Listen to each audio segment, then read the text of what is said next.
Hi hello welcome to our channel. నేను మీ Shri. Husband గారు ప్రేమిస్తారా part 3కి వచ్చేసాం. సమయం సాయంత్రం 7 గంటలు. ఆ హోటల్ రూమ్లో 4 గోడల మధ్య చిరాగ్గా ఉంది మధుకి. ఏంటో ఈ మనిషి ఎప్పుడు ఆ ఫోను ల్యాప్టాప్ పట్టుకుని ఉంటాడు. పిచ్చిలేస్తుంది నాకు. ఒక్కరోజు ఇతనితో ఉండడానికి ఇంత కష్టంగా ఉంది.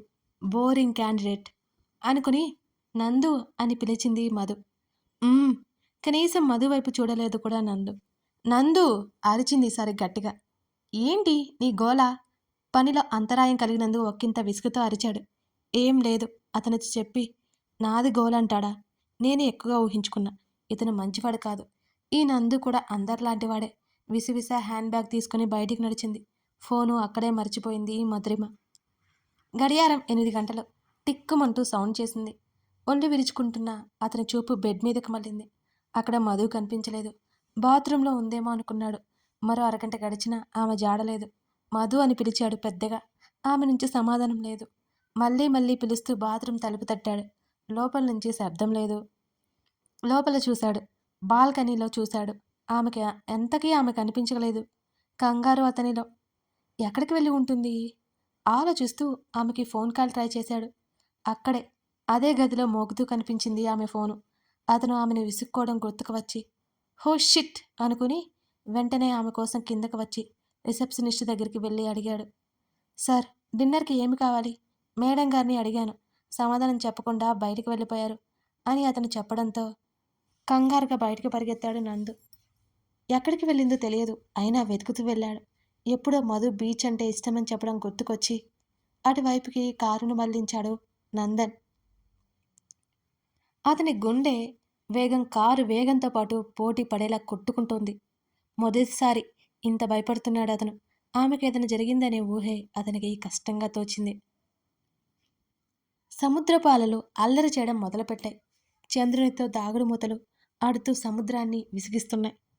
నువ్వు మాతో రావా అన్నట్టు తీరపు ఇసుకని ఆటలాడుకోవడానికి లాక్కొని పోతున్నాయి.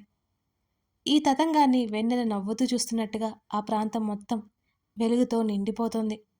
సముద్ర తీరాన కూర్చొని ప్రకృతి అందాన్ని చూస్తూ పలకరించే పిల్లగాలి హాయిని ఆస్వాదిస్తోంది మధురిమ. ఆమె తలపుల్లో నందు ఊసులాడుతున్నాడు. అతను ఆమెని విసుక్కోవడం ఆమెకి బాధగా ఉంది. మోకాళ్ళు ముడిచి వాటి మీద తల పెట్టుకుని సముద్రాన్ని తదేకంగా చూస్తుంది. రోడ్డు మీదనే కారు ఆపి మధు కోసం వెతుక్కుంటూ వెళ్తున్నాడు నందు. కాస్త దూరంలో ఆమె కనిపించింది. ఊపిరి పీల్చుకున్నాడతను. కోపం తన్నుకొచ్చింది. ఆవేశంగా ఆమె దగ్గరికి వెళ్ళి రెక్క పట్టుకుని లేపాడు. ఆ హఠాత్ పరిణామానికి నివ్వెరబోయింది మధు. భయం భయంగా నందు వైపు చూస్తోంది. బుద్ధుందా నీకు? చెయ్యెత్తాడు. గట్టిగా కళ్ళు మూసుకుంది ఆమె. వణుకుతున్న ఆమెను చూసి భయపడుతుందని అర్థమయ్యి చెయ్యి దించేశాడు. ఆమెను దగ్గరికి లాక్కుని గట్టిగా హత్తుకున్నాడు. ఆమె కూడా అతన్ని చుట్టుకుపోయింది భయంతో. ఆమెకి ఏం కాలేదు, ఏదైనా జరిగితే అన్న ఊహ ఆమెను గట్టిగా పెనవేసుకునేలా చేసింది అతన్ని. కొంతసేపు కాలంతో పని లేకుండా పోయింది వారికి. అలాగే ఉండిపోయారు. వీరిని ఇలా చూసిన సముద్రపాల సిగ్గుపడుతూ వారి కాళ్ళని తాకి వెళ్ళింది. దానితో ఈ లోకంలోకొచ్చారు ఇరువురు. దూరం జరిగారు. ఒకరినొకరు చూసుకోవడానికి ఇబ్బందిగా ఉంది ఇద్దరికి. సారీ నందు, వెళ్తున్న అతన్ని చూస్తూ చెప్పింది. వెళ్ళేటప్పుడు చెప్పాలి కదా ఎంత కంగారు పడ్డానో అని అన్నాడు. తెలుసుగా నాకు. ఇంకొంచెం ఉంటే నా చెంప పూరిలా ఉబ్బిపోయేది అంది చెంప మీద చేతులు అడ్డు పెట్టుకుని మధు. ఆమెనలా చూసి నందు నవ్వాడు. ఎంత కోపం నీకు? భయపడిపోయాను అంది కళ్ళు టపటపలాడిస్తూ. చెప్పా పెట్టకుండా వెళ్ళిపోతే అంతే. నువ్వు దూరంగా వెళ్ళిపోయా అన్న ఊహే కష్టంగా ఉంది నాకు అన్నాడు. అతనికే తెలియకుండా వచ్చాయి ఆ మాటలు. మధు ఒక్క క్షణం అలాగే చూసింది. ఎందుకంత బాధ? ఎప్పటికైనా వెళ్లాల్సిందే. నాకు నిన్ను వదిలి ఉండడం కష్టమే అనిపిస్తుంది అని అంది మధు. వారు ఏమి మాట్లాడారో అర్థమై మౌనంగా ఉండిపోయారు ఇద్దరు కాసేపటికి. కొంచెం దూరంలో సిమెంట్ బల్ల కనిపిస్తే అక్కడికి వెళ్ళి దాని మీద కూర్చున్నాడు నందు. మొహమాటంగా అతనికి కొంచెం దూరంలో కూర్చుంది మధు. కాసేపు మౌనం ఇద్దరి మధ్య. తిష్ట వేసి కూర్చుంది. దూరంగా ఎక్కడో లీలగా పాట వినిపిస్తోంది.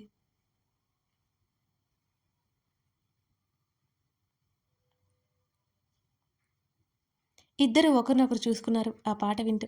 ఆ క్షణం వారి మదిలో కూడా తీయని సరిగమలో మోగుతున్నాయి. అచ్చు ఆ పాటలాగా. మళ్ళీ మౌనం.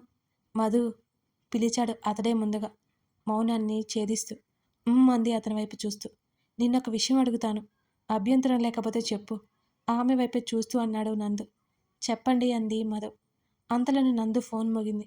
ఒక్క నిమిషం అని ఫోన్ చెవి దగ్గర పెట్టుకుని హలో అన్నాడు అతను. నందు, నేన్రా, నానమ్మని అని బయటకు వినిపించింది బామ్మ గొంతు. ఎందుకు అరుస్తున్నావు? విషయం ఏంటి? ఫోన్ దూరంగా పెట్టాడు కాస్త నందు. అదేంట్రా అలా అంటావు? వినిపించొద్దు. ఇంతకీ భోజనాలు అయ్యాయా? అమ్మ ఏం చేస్తుంది అని అడిగింది బామ్మ. తల కొట్టుకుని అందుకే ఫోన్ చేశావా అని అడిగాడు నందు. కాదు గాని బయట ఎక్కడా తిరక్కండి, పొద్దుపోయింది. జాగ్రత్త, ఉంటాను. బామ్మ కాల్ కట్ చేసింది నందుకి మాట్లాడే అవకాశం ఇవ్వకుండానే.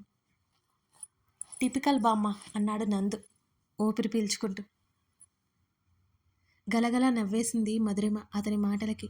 ఆమె అలా నవ్వుతుంటే కళ్ళార్పకుండా చూస్తున్నాడు నందు. అతనికే కొత్తగా ఉంది. ఒక అమ్మాయితో మాట్లాడమే నచ్చదు అతనికి. అలాంటిది మధుని కలిసిన దగ్గర నుంచి ఆమెతో అతని ప్రవర్తన పూర్తిగా వేరుగా ఉంది. ఏదో అడగాలి అన్నారు. అతను అలాగే చూస్తుంటే సిగ్గుతో బుగ్గలు ఎరిపెక్కగా అడిగింది. ఇప్పుడు కాదులే, ముందు హోటల్కి వెళ్దాం పద అన్నాడు పైకి లేచి నడుస్తూ. అతన్ని అనుసరించింది ఆమె కూడా.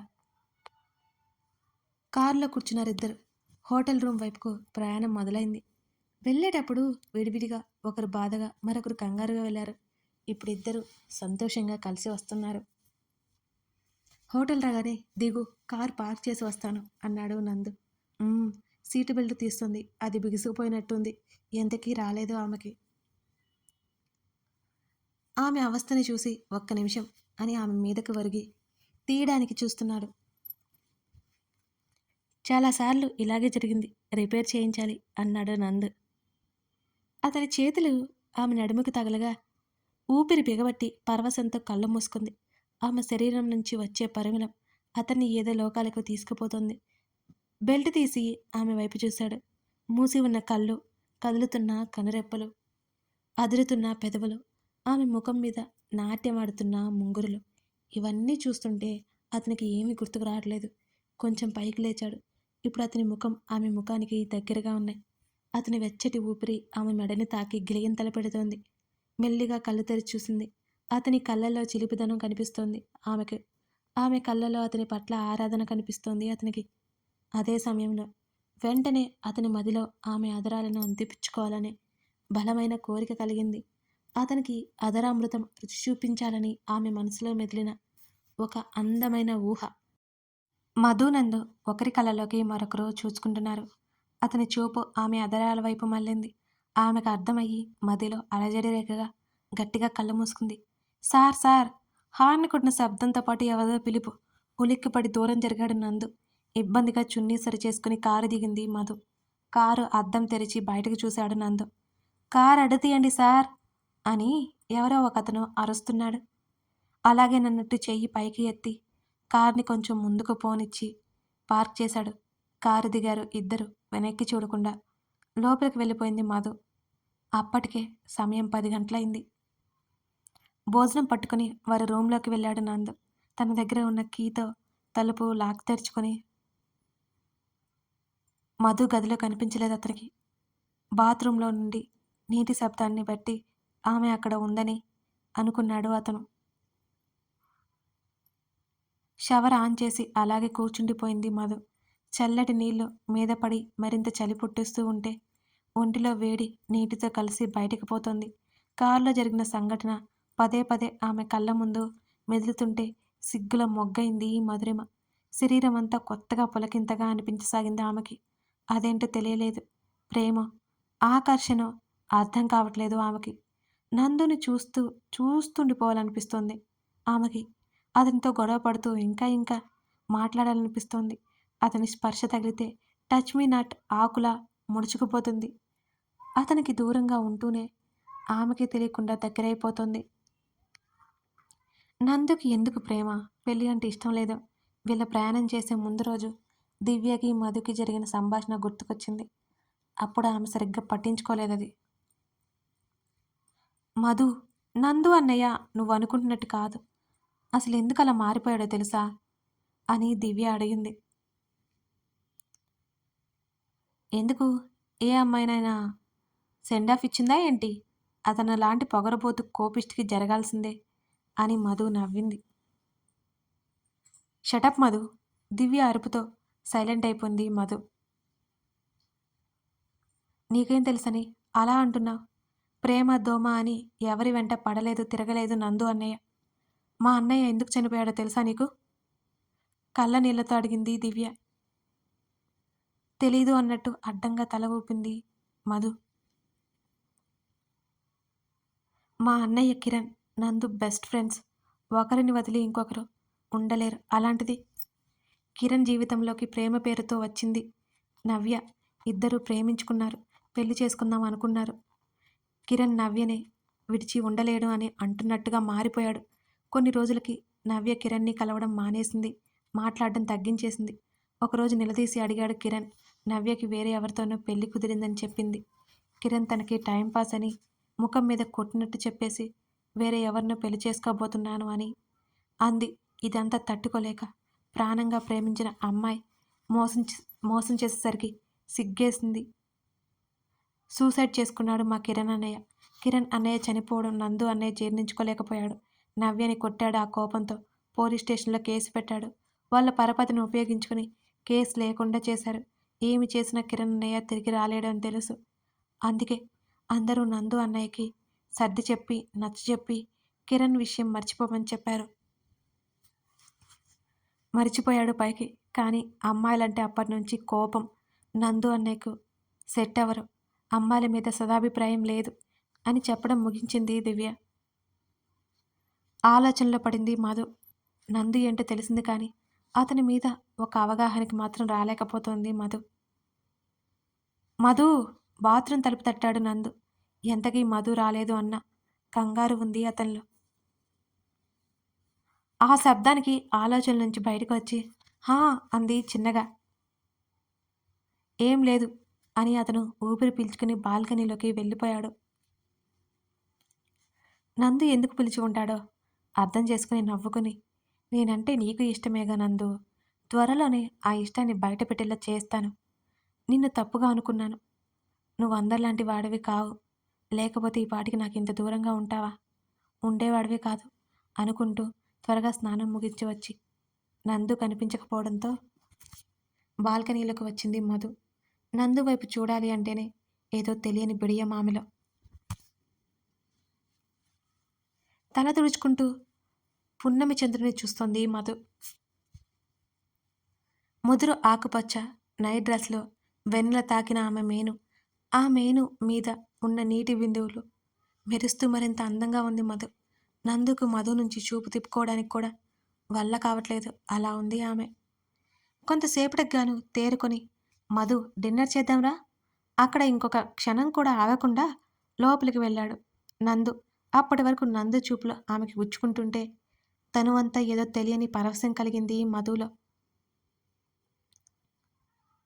ఇద్దరూ తింటున్నంతసేపు ఒకరినొకరు సరిగ్గా చూసుకుందే లేదు. తిన్న తర్వాత మౌనంగా బెడ్ మీద ఒక వైపుకు తిరిగింది మధు.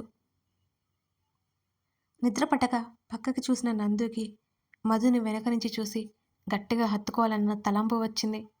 అతని మదిలో వెంటనే అక్కడ ఉండకుండా బాల్కనీలోకి వెళ్ళిపోయాడు నందు.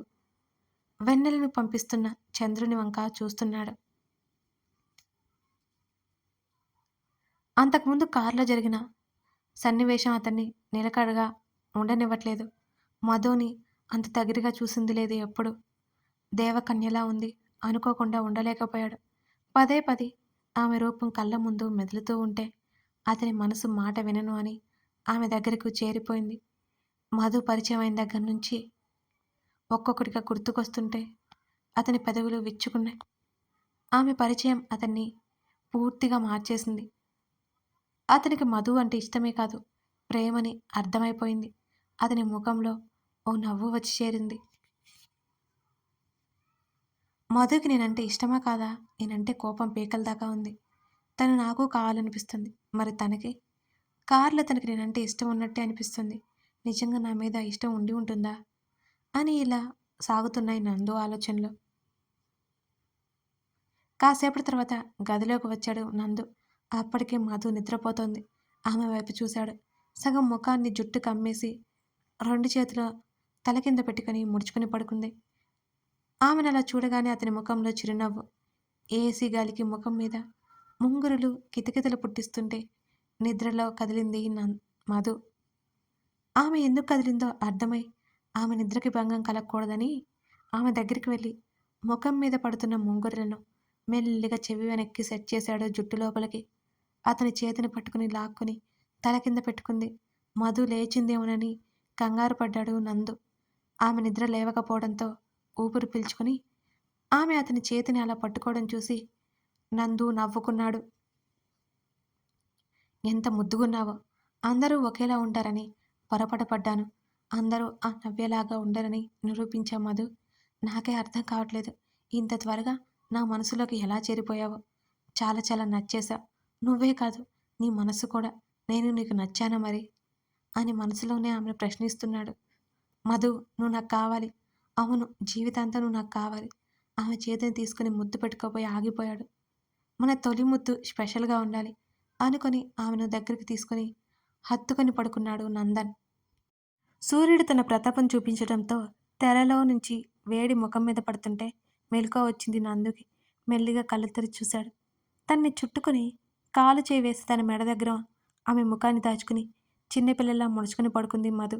అలాగే ఆమెని కొంతసేపు చూసి మెల్లిగా దూరం జరగాలి అని ప్రయత్నించాడు. గట్టిగా చుట్టుకుని ఉంది మధు. తల్లి కౌగిలిలో ఉతికిన బిడ్డలా. అతని ప్రయత్నానికి ఆమెకి మెలకువ వచ్చింది అని అర్థమై వెంటనే కళ్ళు మూసుకున్నాడు నందు. ఆవరిస్తూ కళ్ళు తెరిచింది మధు. అనుకోకుండా పక్కకి తిరిగింది. తను ఎక్కడుందో అర్థమై ఉలిక్కి పడింది. నందు నిద్రలో ఉన్నాడు అనుకుని ఊపిరి పీల్చుకుని అతన్నే చూస్తూ నవ్వుకుంది. ఇప్పుడు గాని ఇలా చూశాడు అంటే చంపేస్తాడు పైకే అంటూ దూరం జరిగి బెడ్ దిగింది. ఇప్పటినుంచి బోలెడు పని. అయ్యగారిని ప్రేమ రుచి చూపించాలి అనుకుని బాత్రూంలోకి వెళ్ళిపోయింది మధు. మధు వెళ్ళగానే ఆమె మాటలకి అప్పటి వరకు ఆపుకున్న నవ్వుని స్వేచ్ఛగా వదిలేశాడు. ఫోన్ రావడంతో బాల్కనీలోకి వెళ్ళి మాట్లాడుతున్నాడు. అతను కాల్ మాట్లాడి వచ్చేసరికి మధు అద్దం ముందు కూర్చుని ఉంది. కనకాంబరం రంగు చీరలో గులాబీలా కనిపించింది అతనికి. రెప్ప వేయకుండా ఆమెనే చూశాడు. అద్దంలో అతను తనని అలాగే చూడడం గమనించి సిగ్గుల మొగ్గైంది మధు. అతన్ని చూస్తూ పాపిటిలో కుంకుమ పెట్టుకోబోతుంటే అకస్మాత్తుగా వచ్చి ఆమె చేతిలో ఉన్న భరణి తీసుకుని అయోమయంగా చూసింది అతన్ని అద్దంలో నుంచి. అద్దంలో ఆమె ప్రతిబింబంలో ఉన్న ఆమె కళ్ళలోకి చూస్తూ పాపిటిలో సింధూరం దిద్దాడు. అతని చేతి స్పర్శకి ఏదో భావం చుట్టుముట్టగా ఆమె కనులు మూసుకుపోయాయి. ఆమె పెదవులు విరిశాయి. ఆమె కళ్ళు తెరిచి చూసేసరికి అతను అక్కడ లేడు. బాత్రూంలోకి వెళ్ళిపోయాడు. కాసేపు తేరుకోలేకపోయింది మధు. మధు నందు వెళ్ళిన వైపే ఆశ్చర్యంగా చూసి కొంత సమయానికి తేరుకొని నవ్వుకుంది. అతను వచ్చేసరికి కాఫీ తెచ్చింది. ఒక టవల్ చుట్టుకొని మరో టవల్ తల తుడుచుకుంటూ వచ్చాడు నందు. అతను అలా చూసి ఫ్రీజ్ అయిపోయింది మధు. ఆమెను గమనించి కూడా ఏమీ తెలియనట్టు అతని పని అతను చూసుకుంటున్నాడు. అతను ఆమె వైపుకి అడుగులు వేయడంతో తేరుకొని కాఫీ అని తడబడుతూ చెప్పింది మధు. థ్యాంక్ యూ అని తీసుకొని తాగాడు. మధు అని పిలిచాడు నందు. ఆ అంది అప్పటి వరకు అతన్నే చూసి ఏమీ తెలియనట్టు. షాపింగ్కి వెళ్దామా అని అడిగాడు. నువ్వు బాగానే ఉన్నావా అని అడిగింది మధు అతని నుదుటి మీద చెయ్యి పెట్టి చెక్ చేసి చూస్తూ. ఆ అన్నాడు అయోమయంగా. షాపింగ్కి అంటుంటే నీకు ఒంట్లో బాగుందో లేదనని అని అంది మధు. నవ్వాడు నందు. నేను రెడీ, పోదాం అని మధు నవ్వింది. ఇలాగే వస్తావా ఆమెనే చూస్తూ అన్నాడు నందు. ఆ బాగోలేదా అని అడిగింది తనని తను చూసుకుంటూ. అక్కడ నిన్ను కాపాడుకోలేక చావాలి చీరలో అలా ఉన్నావనుకుని. వద్దు, డ్రెస్ వేసుకో మధు అన్నాడు నందు. ఎందుకు? మధు చెప్పింది చేయి. అతని మనసులో ఏముందో అర్థమై నవ్వుకొని డ్రెస్ మార్చుకుని వచ్చి మధు. ఇద్దరు షాపింగ్కి వెళ్ళారు. నందు కోసం మధు, మధు కోసం నందు డ్రెస్సెస్ సెలెక్ట్ చేసుకున్నారు. తర్వాత బయట లంచ్ చేసి హోటల్ రూమ్కి వచ్చేశారు ఇరువురు. బెడ్‌కి అడ్డంగా పడిపోయి, నందు టైర్డ్ అంది. రెస్ట్ తీసుకో అన్నాడు. మరి నీకు బోర్ కొట్టదా అని అడిగింది. అవును కదా అని ఆలోచిస్తూ, నువ్వు రెస్ట్ తీసుకో అని బెడ్ చివర జరిగింది నవ్వి, నాకు చిన్న పని ఉంది. నువ్వు రెస్ట్ తీసుకో అని ల్యాప్‌టాప్ పట్టుకున్నాడు నందు. నాకైతే నిద్రొస్తుంది అని కళ్ళు మూసుకొని చెప్పింది మధు. అతను నవ్వుకున్నాడు. ఆమె చిన్నపిల్ల చేష్టలకి చీకట్లు ముసురుకుంటున్నాయి. ఆ అమ్మాయిల తలలో పువ్వుల్లా నక్షత్రాలు ఆకాశంలో తళుక్కుమంటున్నాయి. మెలకువ వచ్చింది మధుకి. లేచావా? వెళ్ళి రెడీ అయ్యిరా అని అన్నాడు నందు. ఎక్కడికి? కళ్ళు నులుముకుంటూ అడిగింది మధు. నీకు ఎంతగానో నచ్చే ప్లేస్ అన్నాడు నందు. నిజంగానా? ఆమె కళ్ళు మెరిసాయి. తల ఊపాడు నిలువుగా. నిన్న విసుక్కున్నావ్ అని అడిగింది. సారీ. ఆమె ఆశ్చర్యంలో ఉండిపోయింది కాసేపటి వరకు. అతను సారీ విని అరగంటలో రెడీ అయిపోయింది మధు. తెల్లటి చీర మీద ఎర్రటి చమ్కీలద్ది, ఆ చీరకు తగ్గ గాజులు మెడలో సన్నటి నల్లపూసల చైన్ ఉంది. తాళిబొట్టుతో పాటు ఆ సమయంలో అతని కళ్ళకి ఆమె ఒక దేవకన్యలా కనిపిస్తుంది. రెప్ప వేస్తే అద్భుతం ఎక్కడ మాయమైపోతుందోనని అలాగే చూస్తూ ఉన్నాడు. అతని చూపులకి ఆమె బుగ్గలో గులాబీలయ్యాయి. అతను కూడా ఆమెకు తక్కువేమీ కాదు అన్నట్టు తెల్లటి చీరలో, తెల్లటి టీషర్టు, నల్లటి ప్యాంటు వేశాడు. నందు వెళ్దామా అని అడిగింది. అతన్ని చూడలేక తలదించుకుని ఆ బయటికి నడిచాడు. వెనకే ఆమె కూడా. నందు నీకు బుద్ధి లేదురా తన్ను తానే తిట్టుకుని మధు సిగ్గుపడ్డం గుర్తొచ్చి జుట్టు చెరుపుకుంటూ నవ్వుకున్నాడు. అది చూసిన మధు అబ్బో బాబు బ్లష్ అవుతున్నాడు. దారిలోకి వచ్చాడు అనుకుంది మనసులో. ఇద్దరూ బీచ్లో నడుస్తున్నారు. చల్లటి గాలి, పున్నమి వెన్నెల, సముద్రపు అలల గలగలలు. దూరంగా వాళ్ళు మొదటిసారి కలిసిన సేవితా కేఫ్ ఆకాశంలో ఒంటరి చందమామల చీకట్లో మెరిసిపోతోంది. మధు నందు వైపు చూసింది ఆ పిలుపుకి. నా జీవితంలో ఇలాంటి ఒక రోజు ఉంటుందని, వస్తుందని నేను అనుకోలేదు. ఒక అమ్మాయి నా మనసులోకి ఇంత సులువుగా చేరిపోతుందని అస్సలు అనుకోలేదు. అమ్మాయి అంటే ఆమె దూరంలో ఉండే నేను, అమ్మాయి అంటే సదభిప్రాయం లేని నేను నిన్ను చూసి నా నిర్ణయాన్ని మార్చుకున్నాను. మార్చుకునేలా చేశావు. అమ్మాయిలందరూ ఒకేలా ఉండరు అని నిరూపించావు. నీ ప్రవర్తనతో ఈ జన్మకే కాదు, జన్మ జన్మలకి నువ్వే కావాలి అనిపిస్తుంది. నాతో ఉంటావా జీవితాంతం? ఆమె కళ్ళల్లోకి చూస్తూ చెప్పాడు నందు. ఆనందంతో కన్నీళ్లు వచ్చాయి మధుకి. ఐ లవ్ యూ నందు. I love you so much. నువ్వంటే నాకు చాలా ఇష్టం రా. ప్రాణం కూడా. మాయ చేసావు నన్ను నీ ప్రేమతో. ఆ అబ్బాయిలంటే భయపడే నేను, నీ సాన్నిహిత్యం నాకెంతో ధైర్యాన్నిచ్చింది. నీకు తెలుసా నందు, మా అత్తయ్య మావయ్య చేతిలో నరకం అనుభవించింది. ఆత్మహత్య చేసుకుని చనిపోయింది. అలాగే నా స్నేహితురాలు దీపికని కూడా పెట్రోల్ పోసి చంపేశారు వాళ్ళ హస్బెండ్, అత్తగారు. చిన్నప్పటి నుంచి పెళ్ళి అంటే భయం నాకు. మగవారంటేనే వణుకు. కానీ నిన్ను చూశాక అందరూ ఒకేలా ఉండరని అర్థమైంది. నువ్వు నాకిష్టం లేదని బలవంతంగా నా చిటికెన వేలు కూడా తాకలేదు. నువ్వేంటో పూర్తిగా తెలిసింది. నాకు తెలియకుండా నీ మీద ప్రేమ పుట్టింది అని ఏడుస్తూ నందుని హత్తుకుంది మధు. కాసేపు ఊరుకోబెట్టి I love you too Madhu ఆమె కళ్ళల్లోకి చూస్తూ చెప్పాడు. మనోహరంగా నవ్వింది మధు. ఆమె ముఖాన్ని చేతిలోకి తీసుకుని మెల్లిగా ఇద్దరి అదరాలని జత చేశాడు నందు. కళ్ళు మూసుకొని అతని మెడ చుట్టూ చేతులు వేసింది మధు, తన్మయత్వంతో మునిగిపోతూ. పువ్వులో మకరందాన్ని తాగే తుమ్మెదలా ఆమె పెదవుల తీపిని అందుకున్నాడు అతను. అతని తేనీయలు అందిస్తోంది ఆమె. తొలి ముద్దు మాధుర్యాన్ని చవి చూస్తూ ప్రేమ లోతుల్ని తెలుసుకుంటున్నారు ఇరువురు. వారి మధ్య గాలి స్తంభించిపోయింది. అంతా చేరువైపోయారు. మధుకి ఊపిరి ఆడట్లేదని కొంచెం దూరం జరిగాడు నందు. బలంగా ఊపిరి పీల్చుకుని నందు ఎద మీద వాలిపోయింది మధు. ఆమె చుట్టూ చేతులు వేశాడు నందు. కాసేపు ఇద్దరూ అలాగే ఉండిపోయారు. నందు ఉలిక్కిపడి దూరం జరిగింది. ఏమైంది? కంగారుగా పలికింది అతని స్వరం. డివోర్స్ గురించి డోంట్ వర్రీ బంగారం. నేను లాయర్‌తో మాట్లాడాను. క్యాన్సిల్ చేయించాను. హమ్మయ్య! బంగారమా నేను? అని కళ్ళెత్తి అతన్ని చూస్తూ అంది. అవును. నా బంగారానివి అని ఇంకాస్త గట్టిగా దగ్గరికి హత్తుకున్నాడు ఆమె తల మీద ముద్దు పెట్టుకుని. నువ్వు నా బుజ్జి కన్నవి. అతని ఎద మీద చిరుముద్దు ఇచ్చింది Madhu. Made for each other మనమిద్దరం. ఇద్దరూ ఒకేసారి అనుకుని నవ్వుకున్నారు. బామ్మకి ఫోన్ చేసి ఇద్దరూ మాట్లాడారు. వాళ్ళ మాటల్లో తెలిసింది బామ్మకి వారు ఎంత దగ్గరయ్యారోనని. భానుమతి ప్లాన్ చేస్తే అంతే కదా అన్నారు తాతగారు పక్కనుంచి. అవునవును తాతయ్య. మా బామ్మ అంటే ఏమనుకున్నావు మరి అని అంది దివ్య. ఊరుకోవే, మధుని నందికిచ్చి పెళ్లి చేద్దామని చెప్పిందే నువ్వు అన్నారు బామ్మగారు. ఎట్టయితేనేమమ్మగోరు, చిన్నబాబు గారు చిన్నమ్మగోరు కలిసిపోనారు అని అంది నీరజ. అవునవును అన్నారు ఒకేసారి అంతా. దివ్య, బామ్మగారు, తాతగారు, నీరజ నవ్వుకున్నారు. మేడ్ ఫర్ ఈచ్ దొరకై ఎన్ని తంటాలో మనకి అని అంది దివ్య. హమ్మయ్య అనుకున్నారు సంతోషంగా ముగ్గురు. కథ సమాప్తమైపోయింది. మధురిమానందంలో అలా ఒక్కటయ్యారన్నమాట. మీకు ఈ కథ నచ్చిందనే అనుకుంటున్నాను. ఈ కథ చదివిన తర్వాత లైక్ చేయడం మాత్రం మర్చిపోకండి ఫ్రెండ్స్. మీ లైక్స్, కామెంట్స్ వల్ల మరికొందరికి ఈ కథ రీచ్ అవుతుంది. మర్చిపోకుండా లైక్ చేసి కామెంట్ చేయండి. Thank you for watching this video friends. మరో కథతో కలుద్దాం. టాటా.